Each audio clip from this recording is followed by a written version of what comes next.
Right, Assalamualaikum, good afternoon, everyone.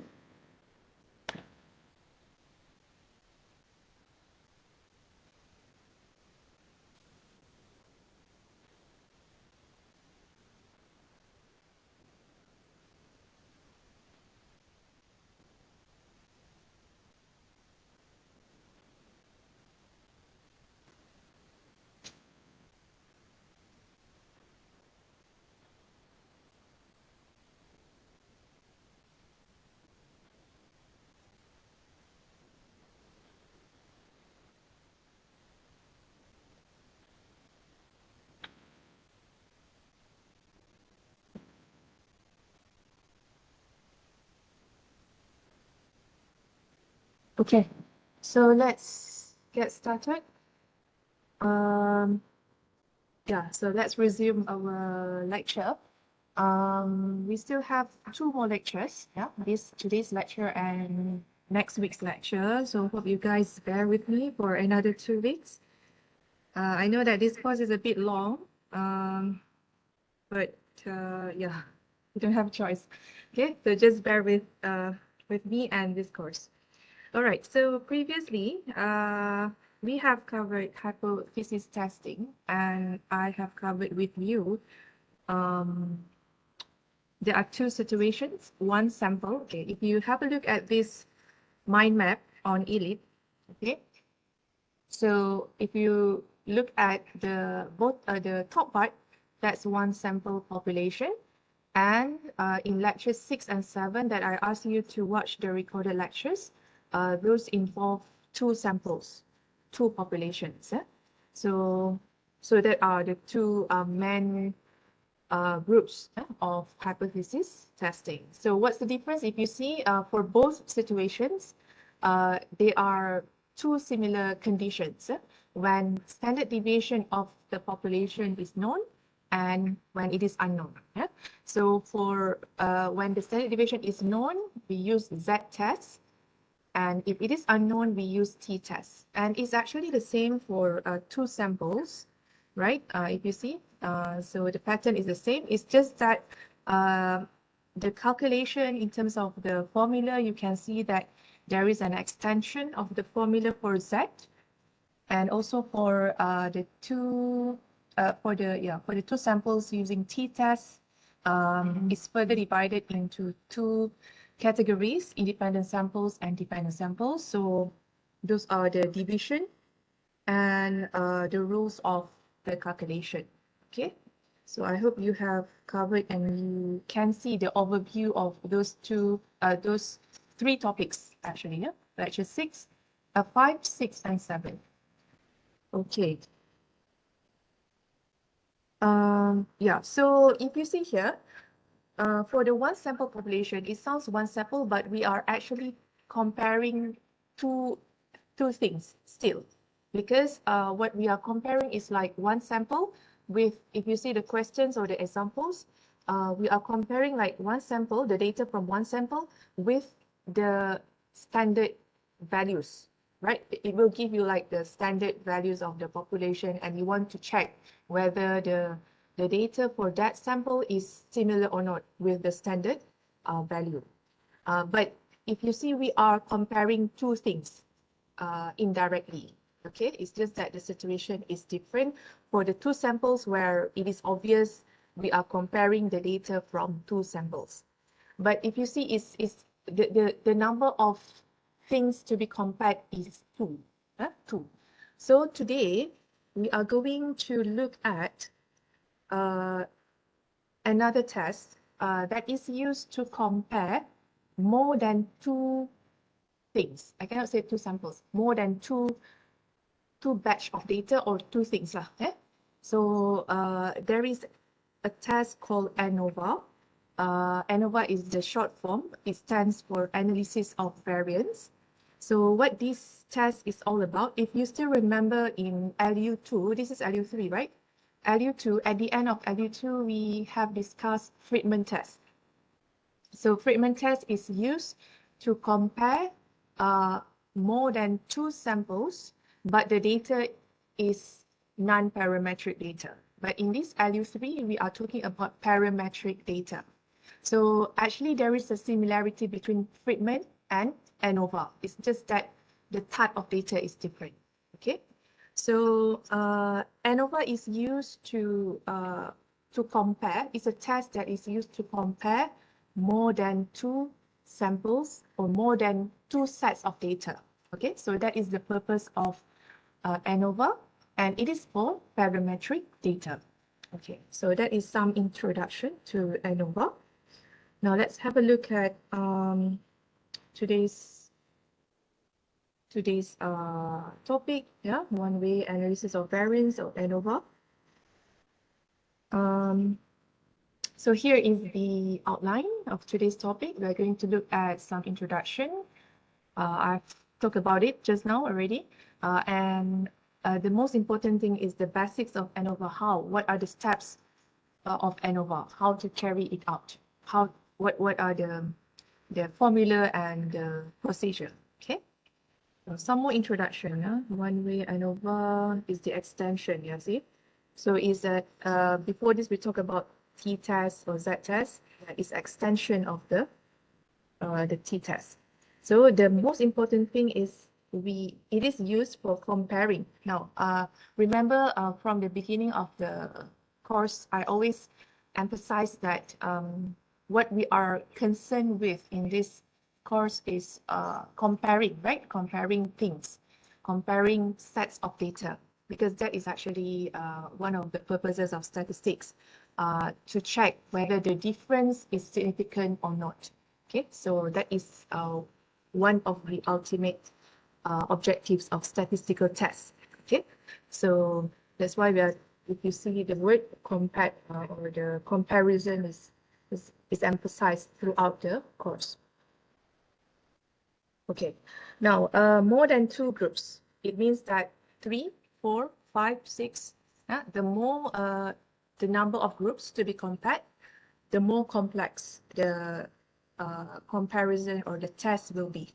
Okay. One way indicates, okay, what does it mean one way here? Analysis of variance. So here is one way analysis of variance. What is meant by one way here is it refers to the variable, to the thing that we compare, to the parameter. Or for example, if let's say I want to compare the statistics marks of the students. So here I give an example.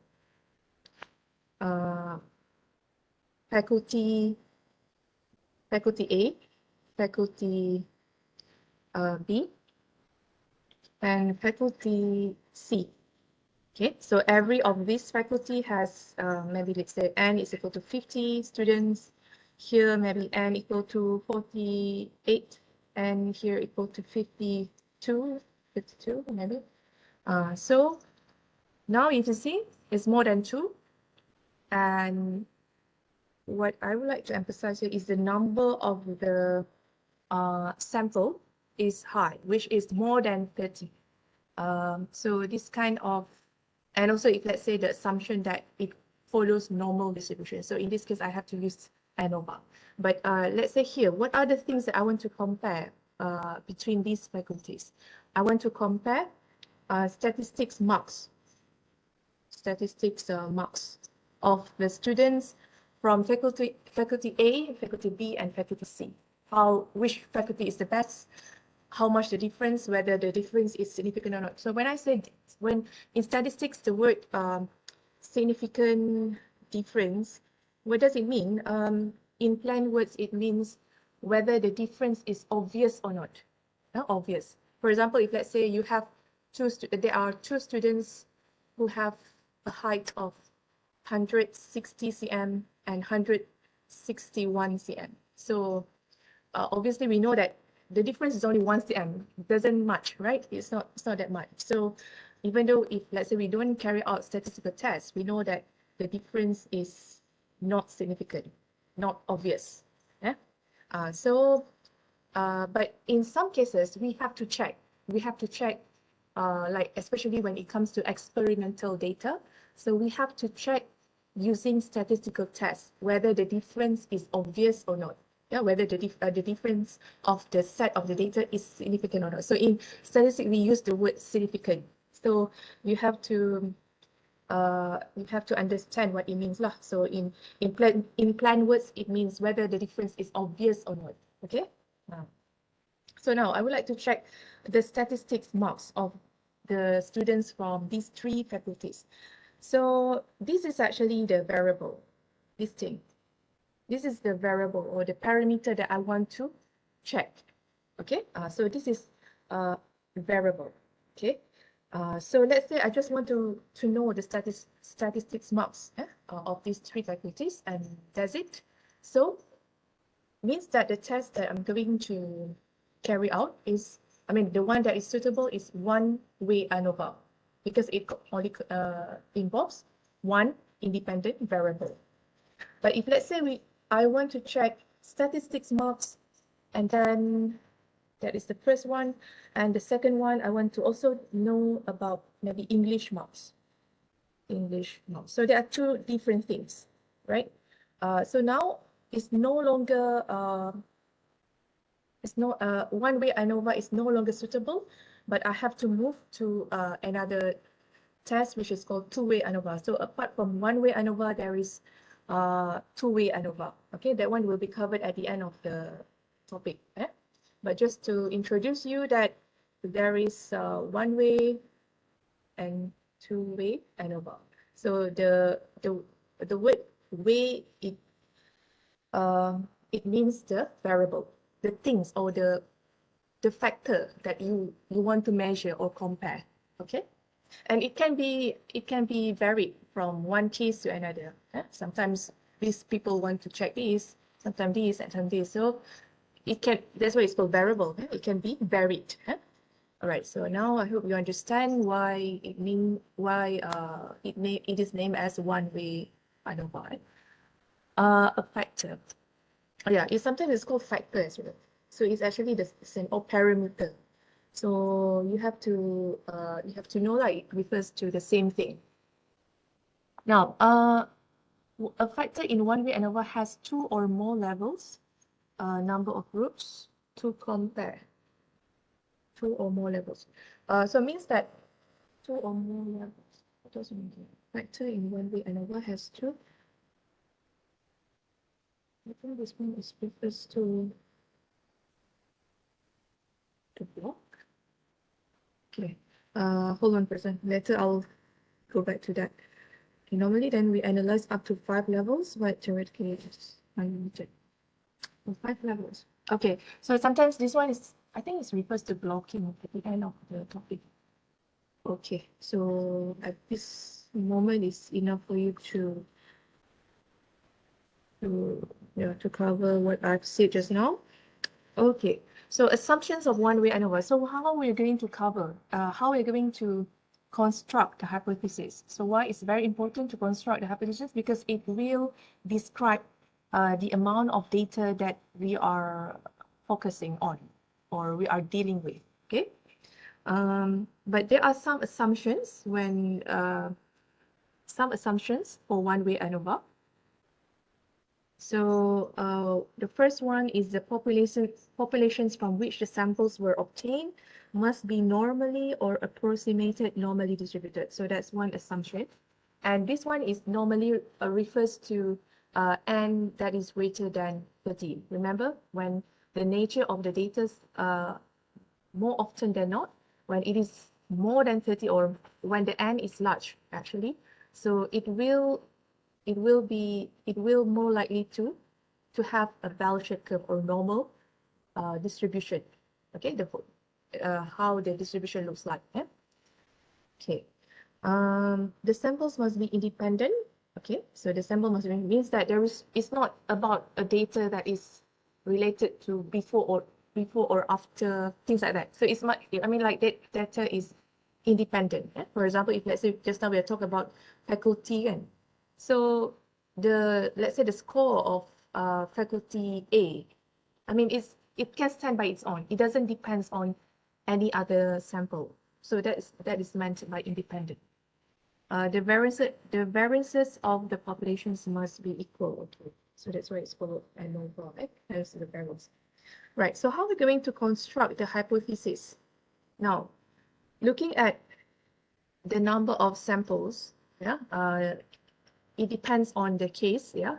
So you have to include all the samples that you're analyzing, yeah. So let's say the question or the problem involves 4 samples. So 4 samples. So how are you going to construct the hypothesis? The nature of the hypothesis is still the same. We still have null hypothesis, alternative hypothesis, and of course null always says that there is no difference, no change, it's always equal among all the samples. And we are talking about mu. Mu is the mean, because the mean values will represent the full data. For example, just now the faculty A, the N is 50. So we always represent the whole data as the mean of that sample. Yeah? So that is very important. And if let's say we are dealing with 4 samples, so the way how you write the hypothesis for the null, you know that there is no difference. So let's say you name the samples as 1 to 4. So you have to write this way, okay? So it's not, this one is just an example. So it's not necessary to be 5. Yeah? So if let's say it's 3, then you mention mu1 equal to mu2 equal to mu3. If it's 4, 4, and if it's 5, 5, yeah? And then alternative hypothesis. So alternative is always opposite to the null. So means there is a difference, at least one of the samples. Yeah, maybe let's say we have 4 samples. One of them is different, and let's say the rest are the same. That is still, enough to describe that it falls under the category of alternative hypothesis. So at least one of the sample or the means of the sample is not equal. So how you write it? You can write in the form of sentence like this, or you can put mu1 is not equal to mu2, is not equal to mu3, so on. But sometimes in the question it is mentioned certain conditions. For example, like let's say you want to test whether maybe mu1 is less than, if it is mentioned less or equal, then you have to take note on that, because that will influence the alternative hypothesis. Okay, that is some introduction of ANOVA. I think this one doesn't.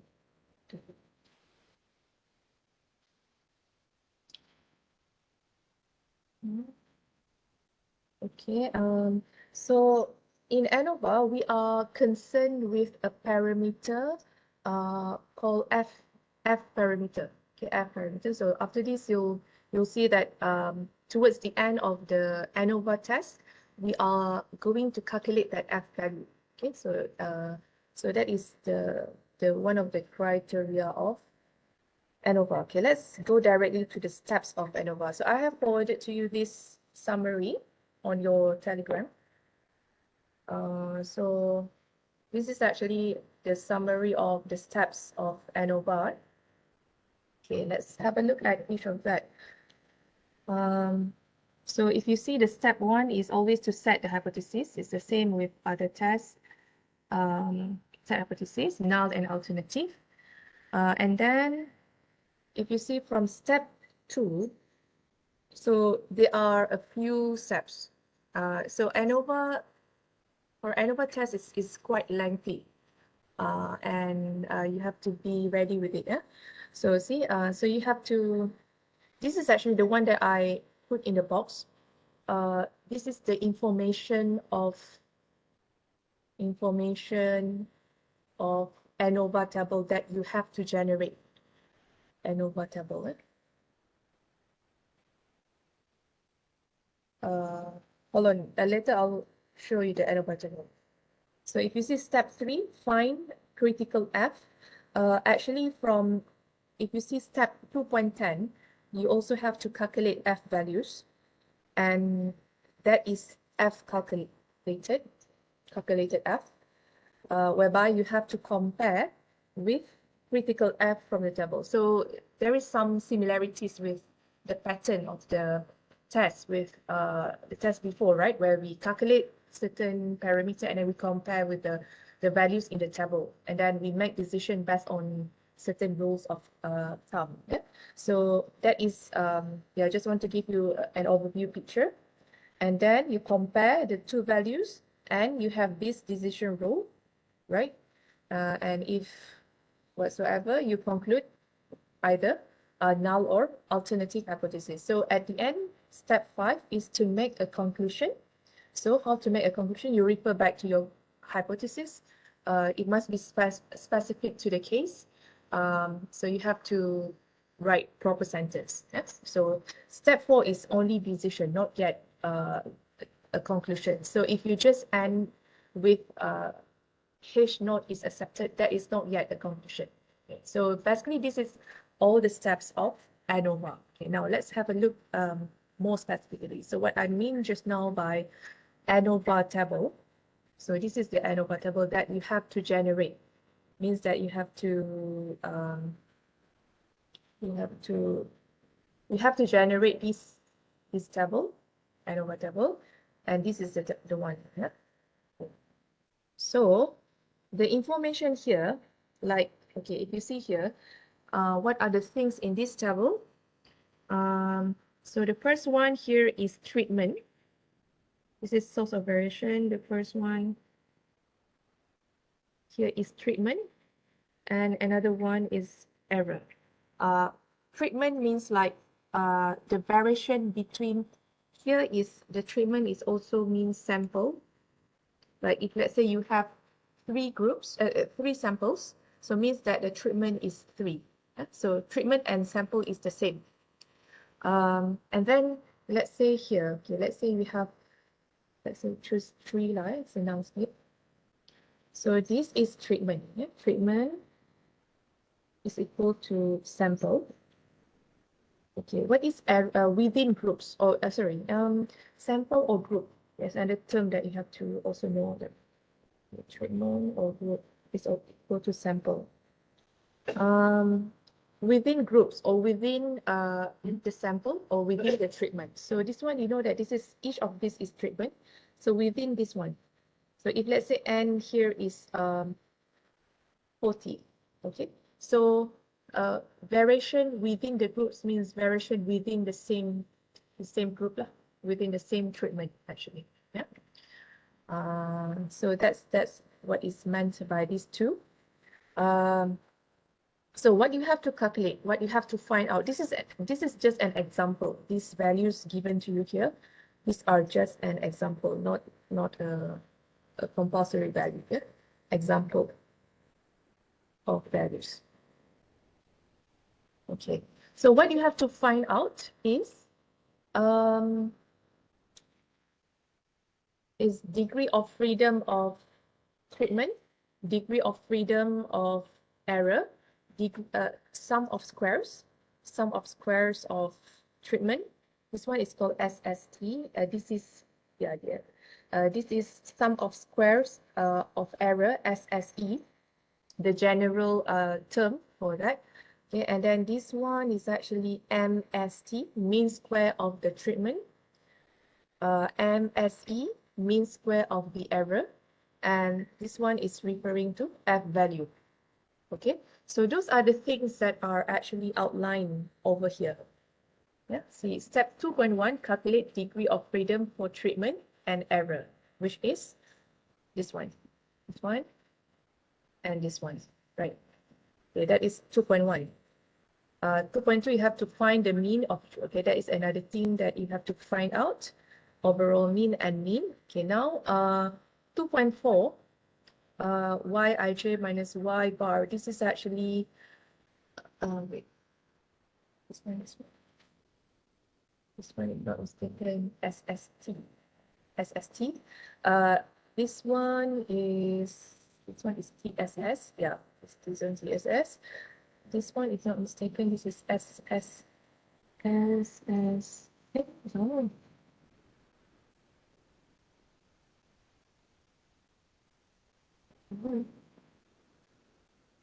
But after you know TSS, actually you can know what is SSE. SSE. And then, yeah, this one. Okay. And then after that, calculate MST, MSE, and F values, which is this one actually, yeah? All these values. SSE, SST, okay, this one TSS, this is TSS, this one, referring to TSS. MST, MSE, and this one is F. Okay. So those are the values that you have to find out that will make this ANOVA table. Okay, right. So again, these values are just examples. Don't get confused. This one is the right table, I guess. So this is the generic term. I should show this one first also. Okay, this is the formula for the degree of freedom for the treatment, degree of freedom for the error. T is number of treatment or number of samples. N is the total number of the samples. I'll show later. Okay, so T is this one, so that's how you got this degree of freedom. And then SST, SSE, you have to find out these three values. And then MST of treatment is equal to SST divided by, this one is actually SST divided by degree of freedom for the treatment. Okay, T minus 1. So this one, SSE divided by N minus T. And finally, the F values is the ratio of MST divided by MSE. Okay, so it means that if you see there is a connection from one column to another, so you have to calculate carefully, because if let's say you calculate SST wrongly, it will give you wrong values of F at the end, because it depends on this and on this. Okay. So here are the formulas. Don't worry about the formula, I'll show later. So that is ANOVA table.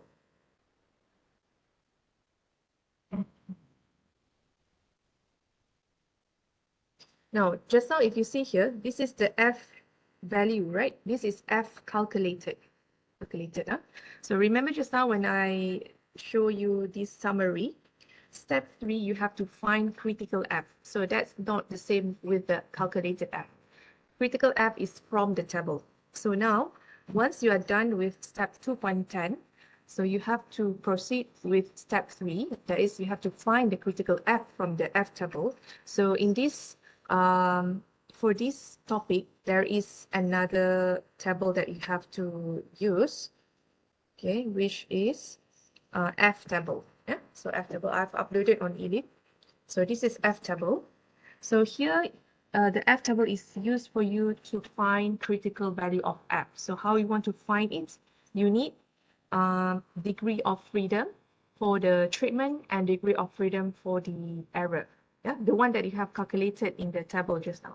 So these are the values of degree of freedom. Sorry. This is the values of the degree of freedom that you need to refer. Okay. So this one and this one. Okay, this one is the treatment. And this one is the error. Okay, so let's say you have two values of the two values. And then another thing is you have to know whether your alpha is 1% or 5%, 1% or 5%, because that will guide you to use whether, if you see the remarks over here, 5, okay, I make it bigger. 5%. So for example, every of the values for every point, they are Roman type. Roman type means the one that is not bold, and boldface type, isn't it? So for example, here, these two values. So how to know which value that you need to use? So it depends on your alpha. So if let's say your alpha is 5%, then you use the top one. If let's say your alpha is 1%, then you use the bottom one. Okay, so that is the indicator. Okay, let's say just now, if let's say you have the value of degree of freedom for the treatment is, let's say 9, and then degree of freedom for the error is 4, and your alpha is 5%. Okay, so now your critical F will be this one. Okay, and what you have to do with that critical F, okay, go back to the summary of the steps just now. What you have to do, you have to compare. You have to compare, step number 4, compare the F calculated from the ANOVA table and the critical F from the F table, and you have to refer to this decision rule. Yeah? So if F calculated is less than the F table or the F critical, the F table is actually, this one is equal to F table. Okay, so sometimes I say F table, sometimes it's F critical, but it's the same. So you have to conclude H naught, and the other way around. If it's bigger, then you have to conclude alternative hypothesis. And based on that, you make a conclusion in step 5. Yeah? So make conclusion, write proper sentences. Go back to the problem or be specific. Okay, so that's F critical. Okay, now let's go directly to how you want to solve all the values in the ANOVA table just now. Okay, let's have a look at example here. Table below shows nitrogen level in UC Deroxylon Zwaggery seedlings after applying 5 different types of fertilizers. So do the above data present sufficient evidence to indicate a difference in the mean N level for the 5 different fertilizers at alpha 0.01? Okay. So now if you see the data, it says 5 fertilizers, but you have an additional set of data, which is the control. And it's normal in any experiment, we must have a control experiment, isn't it? So actually, you cannot say that the treatment, now each of this is sample, each of this is sample. So we have to compare all, not just, although it stated 5 fertilizer, but actually you are comparing 6 groups of data. So it means that there are 6 samples or treatments. Remember, the term is also the same, or groups. It's actually the same, yeah? Yeah. So the T is equal to 6. And obviously, we know that this one is more than 2, so we cannot use t-test. And I think there must be, like, we must mention that assumption it follows the normal, so that completes that will be more ideal, so that we know that in this case we have to use ANOVA test. Okay, so we use ANOVA test to compare, and actually the question might sound different from one, from one question to another, but the purpose is actually the same. You have to find whether there is a difference or not between all the groups, difference or not, significant difference or not. So that is actually the objective. Okay, so how are you going to solve this? How are you going to analyze this data? So we know that we have to use ANOVA test. Okay, so we have to apply all the steps in the summary just now. The first one is to set the hypothesis. Hypothesis H naught H1. So null hypothesis, there is no difference. Means the mu A equal to mu B equal to mu C equal to mu D equal to mu E equal to mu control. Okay, so you have to mention all the samples or the treatments, and you have to use the symbol mu. Don't just write A equal to B equal to C. I will not accept that, because it means that what kind of things that you are comparing? Is it mean? Is it standard deviation? Is it what? So that's why it's very important that you understand every sample is represented by mean. It's always mean. Yeah? So if let's say you write this way, I will not accept it. Okay, because it doesn't make sense. What A is only the sample, but what are the things that you want to compare from the sample? Okay. Right. H1 or alternative hypothesis. It doesn't have any extra information, so we just want to say that it's not equal. Okay, it's always opposite to the null. And also, I noticed in tutorials, when I mark your tutorials, some of you are tertukar H0 dengan H1. So you say that H0 there is a difference. Alternative hypothesis, there is no difference. So always remember now means nothing, no difference, nothing changed. So you have to understand the word now very clearly. Only then you can remember correctly. Okay, it's one control. So don't mix up the two hypotheses, because even though you say that the expression is correct, but you label it wrongly, I cannot accept it. Okay, in the exam. So make sure you write it correctly. Okay, so that's null hypothesis, and it's mentioned alpha 0.01, which is actually 1%. So that helps you for the F double later. So if let's say it's not given, some of the problems does not give you any alpha value. So you have to define by yourself. You have to set up either 1% or 5%, but you have to mention it in your workout. Okay, so now the main part is to fill the ANOVA table. So how are we going to look for, especially all this stuff? This one I haven't shown yet how to find it. The easiest part is the degree of freedom. This one is n-1, isn't it? Okay. This one is degree of freedom for the treatment is n-1, and this one is n-t. There's a t minus 1. T minus 1 and then n minus t. Okay, so this one. So first, n-1 is for the degree of for the degree of freedom for the treatment, t minus 1. So it's what? Oh, betul lah. T is 6. T is 6. Yeah, the 6 minus 1 is 5. Yeah, correct. So just now when we have here is t is equal to 6, right? Okay. So that's done for this. And then degree of freedom for the error, n minus t. So what is n? Now, n refers to the total number of the data. So we have 6 samples, and each of that has 5, isn't it? So 6 times 5 is equal to 30. So n is 30. So the total number of the data. Okay. So n is 30. T is 6. So 30 minus 6 is 24. So that's how you got 24. Okay. So that answers here.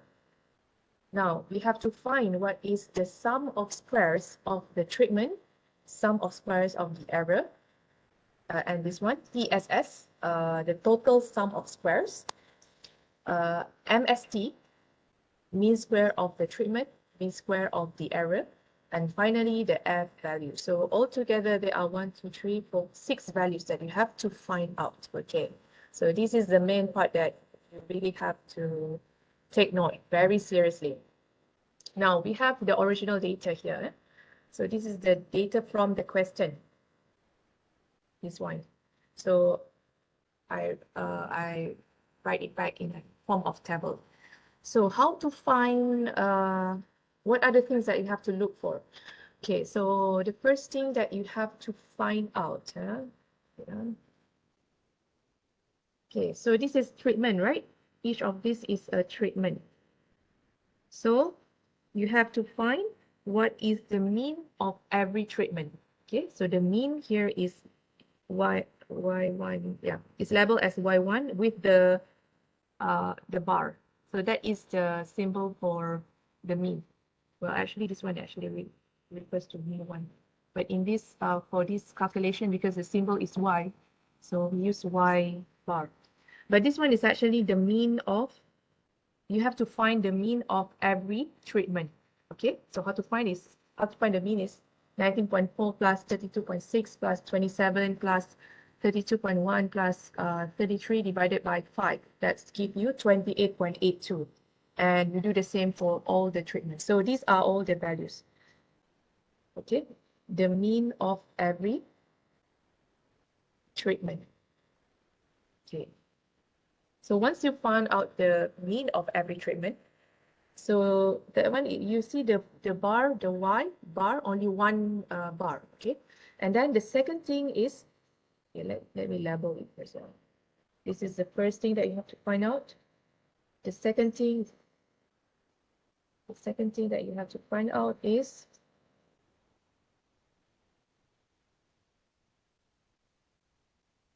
the overall mean. So overall mean means you add all the treatment means, 28.82 plus 29.38, 14.64 until 18.7 divided by 6, because there are 6 treatments, you get this value, 19.887. It's actually the same if you add everything divided by 30, because it comes from the same data. So that is overall mean, and the symbol is Y double bar. Okay. Now, why you have to find these two values first? Because you need to use this, the Y bar value in the next calculation. So the next calculation is, you have to find the value of Yij minus the overall mean and the square root of the square of it, the square of the expression. So what does Yij means? Yij here refers to every point of the data, like this one. For example, that's why you have to make it a proper column and table, so that it's easier for you to refer to every point. Okay, for example here, for this one is 19.4 minus this one, y bar, yeah, 19.887 square. Square. So it gives you 0.236844. And the rest of it, you repeat for the same for other points, like for this one, 17.7 minus this overall mean square, until you get the last point over here. Okay, so that's how you got this, how you solve this. This one is number 3. Okay.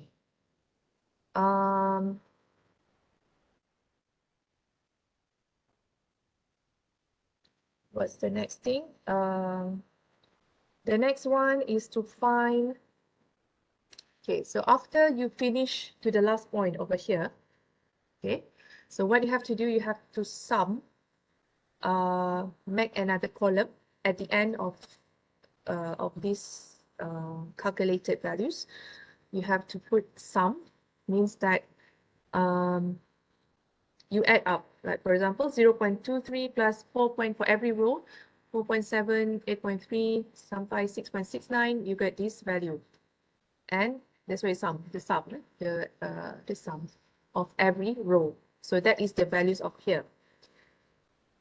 And then if you sum up 51.9 plus vertically, you sum up the values vertically, and that will give you this value. Okay, so this is TSS. This is the values of TSS. Okay. If you follow step by step, it's not difficult. Okay, it's just that you have to keep calm, follow the steps, don't feel overwhelmed with the numbers. Okay, I'm going with you very slowly so that you don't feel overwhelmed with the steps.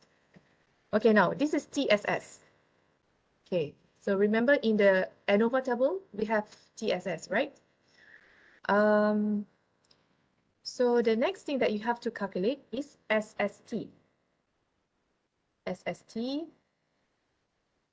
which is this one, SST. So how to find the SST? So this one is TSS, keep keep aside first.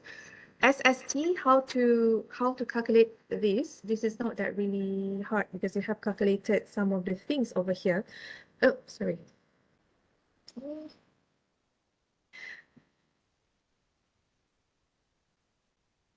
Okay, so if you see the formula over here, y bar minus the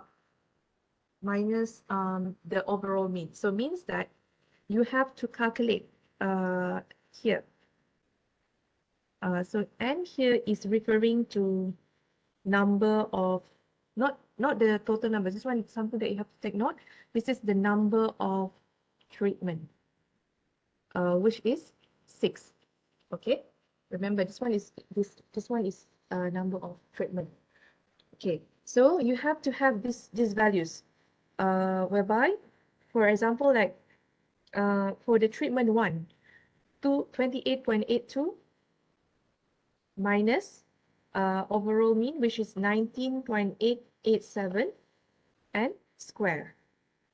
Okay, so that is actually the values of here. Okay, and you do the same for treatment number 2, which is 23.98 minus 19.87, and complete this row. Okay, and once you have all the things there, and you multiply with the n, which is 6, then you get SST. Okay, so that is SST. So once you got the SST, that is number 5 just now, right? So this is number 5. Okay, and the last one is the easiest one, because SSE is equal to TSS minus SST. So you have the TSS just now, right? 1129.975 minus SST, which is 847.0467. Then you got the values of SSE. So SSE is the easiest because it depends on the values of TSS and SST. Okay, so that's how you solve TSS, SST, SSE. Okay, so that is the main part, because if you go here, here just now is SST, right? SST. This one is SSE. So once you got the values of SST and SSE, you can calculate MST, MSE, and F, because MST is equal to SST divided by degree of freedom of the treatment. So you got the values already. So you don't have to do like tedious calculation like SST and SSE. Okay, MSE equal to SSE, okay, this one, divided by degree of freedom of the error, which is this one, 24. This one is degree of freedom of the treatment. Yeah, so you got MSE and MST values, and F here is equal to MST divided by MSE. So anything else after you calculate the whole tedious things here is actually not that really difficult, because it depends on the values of SST, SSE. Okay, now you got F value. This is, remember, this is F calculated. So that's how you fill up the ANOVA table. This is ANOVA table. The whole thing here is ANOVA table, and this table is the one that you have to generate. You have to write in your workup. Okay. So anything unclear from this calculation? You want me to repeat? I know it's a bit tedious, but you have to go step by step. Okay, let me go briefly lah. Okay, so once you are given any data, okay, so this is the original data. This is the original data from the question. So you have to arrange it in a table and prepare another columns, because you need to calculate all this stuff on the right. Yeah. So this is the ORI data. So once you have the ORI data, the first thing that you have to find out is the mean of every treatment. So remember, sample is treatment. So here we have 6 samples, so we have 6 treatments. So you have to find the mean of every treatment. The mean is easy lah. The mean Like you add up of each of these, right? Divided by the number of the data, which is like in this case is 5. So that's how you got the mean of treatment. So that's the first thing. Yeah. So you have to fill up this column. So that's the first thing. The second thing is overall mean. Overall mean, once you have the mean for every treatment, you add it up, divided by number of treatment, which is 6 in this case. You got the overall mean here, which is 19.887. Okay. So why you need the Y double bar or the overall mean? Because you need it for this calculation. So the next thing is you move to your table, right? And you have to find out all the values in the orange box over there. So you have to apply Yij minus Y double bar squared. Don't forget the square. And what does Yij means? Yij is referring to every point of the data that you have. This one. Okay? So it refers to that. Yij is a symbol to represent each of the data. So you have to apply that and fill up these values. This is not given. This is what you have to find out. You have to fill up the values. Okay. So once you fill up these values until the last point over here, then you have to find the sum of every row. Sum of every row. You just add up 0.23 plus 4.78 plus 8.23 sampai 6.69 here, you got these values. And you do the same for every row. Okay, so why you need to find the sum? Because you need to find this TSS, because you need to add up all this stuff to find the total, the TSS. Okay, so this one is referring to TSS, the sum of all this. So that's number 4. So the next thing is to find SST. SST is this formula. Okay. So remember the n here is referring to the number of treatments, which is in this case is 6. Okay, don't get confused with the n overall n. Yeah. So how to use y bar minus y bar overall? So it's actually the values that you have calculated. So for every of this, there should be 6 values. Yeah. So this one to at 8.82 minus overall mean square. Okay, plus all this stuff, and you get these values, and that's how you got SST. Okay, so once you got SST, the last one is to find SSE, which is equal to TSS minus. You don't have to apply this formula. This one is no need to apply because you have to. You have already the values of SST and TSS. You just subtract SST value from TSS. So here 1129 minus 975 minus 847, you get this value 282.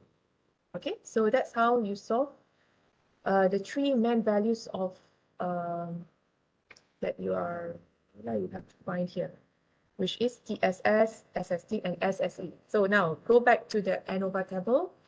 Put the values inside the table, this one, under sum of squares. TSS is here at the bottom. So mean of square for the treatment is equal to SST divided by degree of freedom for the treatment, which is 5. So that's how you got MST. Okay. And then MSE, you have to apply for this one. SSE divided by degree of freedom for the error. Okay. So that solves the MST and MSE. And the F value is MST divided by MSE. Okay. So if you see here, this part is already easy. This part is already easy. Yeah? So the hardest part or the tedious part is this part where you have to solve this table. Okay. All right. We're not done yet. We'll just finish up to the F calculated. Remember the steps, the summary.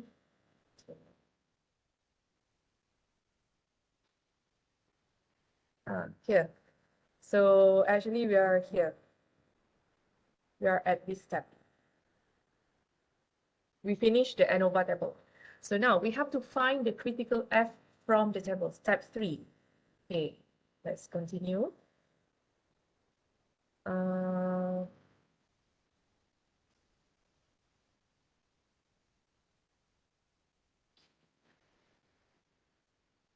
So now we have completed this one, right? Okay, so the calculated values are here. So this is F calculated. Now we have to move to find critical or F from the table. Yeah. So how to find it? It depends on the degree of freedom values. So we have this one. This one is level as V is degree of freedom. Yeah. So this one is denoted as V1. This one is V2. Okay. Remember V1, V2. Don't mix up. So these values are the one that you have to refer to in the table. And we know that the alpha given in the question is 0.01 or is actually equal to 1%. Okay, so those information are enough for us to refer to in the table. So 5 and 24. Okay, 5 and 24 and 1%, isn't it? So remember this one. 1% is the bold phase. So you have to refer to the bold values. Yeah. And then if we look at FV1 just now is 5. This one, 5. That's it. Okay, 5. And then V2 is 24, isn't it? Yeah, V2 is 24. So you have to scroll to the bottom. V1. Okay, here is this one. Right, but we are referring to the 1%, which is the bold one, isn't it? Yeah. So the values that we are looking for is, so is this one, 3.9. Yeah, not 2.62 because this one is referring, this one is actually for 1% alpha. So that is the values of the value of F critical, 3.9. Okay, so this one. Okay. 3.9. Okay, now the next thing is we have to compare the F calculated with the F critical. F critical is 3.9. Calculated just now is 14.38. 14.38. Okay, so the F calculated is greater than the F critical. So it falls under this condition where we have to reject the null and accept the alternative hypothesis. Okay, so that is our decision. And the last step is to make a conclusion. Now we accept the null, the alternative hypothesis means there is a difference in the mean and level. See the term used, the mean and level in this one is referring to the question just now, the seedlings. Yeah. So you have to mention specifically based on the problems, yeah? Not just saying that there is a difference in the mean. Mean of what? So you have to be specific. Yeah, so that is the conclusion. And to make it better is you have to put like at alpha equal to 0.01. Perfect. So that's the conclusion. Okay, any questions? Yeah, I agree that the test is a bit tedious, yeah, especially the ANOVA table. The last part, step 3 and 5, is not that really much. The one that you have to pay attention is this one, because the F table, the F calculated depends on your TSS and SST very much. So if you calculated these values wrongly, it will give you wrong MSD, wrong F calculated, then wrong decision, wrong conclusion. Okay, so please pay attention with the calculation. You have to be organized when you do the calculation so that you don't get confused or mixed up. Okay, that is ANOVA part 1. Okay, we're done with all the steps over here. I don't want to go into second part because I need you guys to digest these things, at least do some practices. Yeah, so those are the things that we cover for today's lecture. Okay, I think enough for you to get some basics of ANOVA. Yeah, right. So basically, what we have learned today is some introduction about ANOVA. What ANOVA is a test used for analyzing more than 2 samples or groups or treatments of parametric data. So Friedman is for non-parametric, ANOVA is for parametric data. So what is non-parametric, parametric? Please revise the difference. And then we cover the steps of ANOVA, right? All the steps. First, set the hypothesis, and then go into how you solve the ANOVA table. And then the last part is to find the F critical, compare the F critical and the F calculated, and make decision and make the conclusion. Okay, so I think that's it.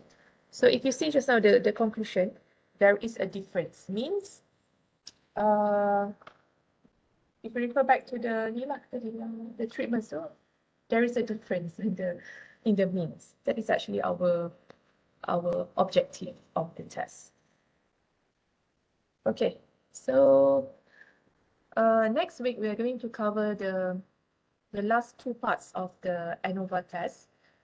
So I hope that you digest today's topic very well, because if you don't digest it well, it's a bit chaotic for you to move on to the next topic, because we are still in ANOVA.